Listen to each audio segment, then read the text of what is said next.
کا حضور کس طرح کا کیسا ہونا چاہیے؟ تو فرمایا ایک پیر ہوتا ہے پیر پتھر، اور ایک پیر ہوتا ہے پیر پتا، اور ایک پیر ہوتا ہے پیر لکڑ۔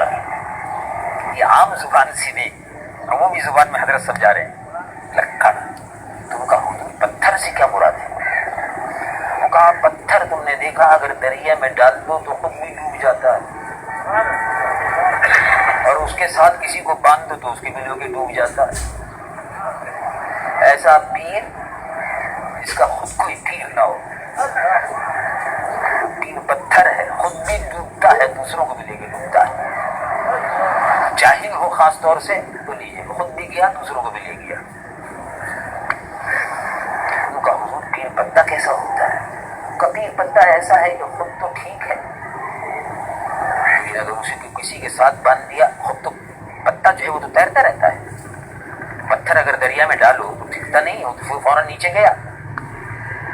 پتہ حضرت نے فرمایا کہ پتہ تیرتا رہتا ہے خود، لیکن پتے پہ اگر کوئی بوجھ رکھ دو وہ بھی گیا۔ خود تو ٹھیک ہے لیکن سلسلہ صحیح نہیں ہے، گڑبڑ ہے۔ اب کوئی اگر اس سے مرید ہو گیا تو اس کے اوپر بوجھ ہو گیا، وہ بھی بیچارہ گیا اور وہ مرید بھی گیا۔ چلو، اور ایک ان کا حضور پیر لکڑ سے آپ کی کیا مراد ہے؟ کہنے کی پیر لکڑ دیکھتے نہیں ہو دریا کے اوپر لکڑی جو ہے وہ تیرتی رہتی ہے، اگر لکڑی کے ساتھ کسی لکڑی کو باندھ دو، لکڑی کے ساتھ کسی اور چیز کو باندھ دو تو اس کو بھی گرا کے لے جاتی ہے۔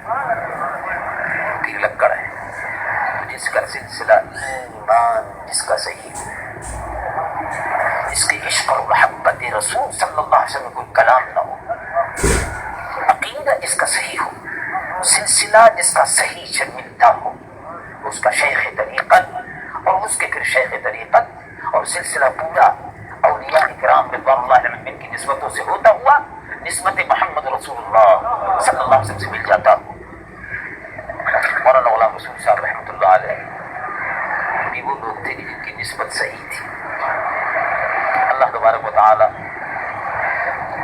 ان کے مریدین اور متوسلین کو صبر کی توفیق عطا فرمائے۔ مولانا رحمۃ اللہ علیہ بڑے جرأت مند، حق کو اور عالم باعمل تھے۔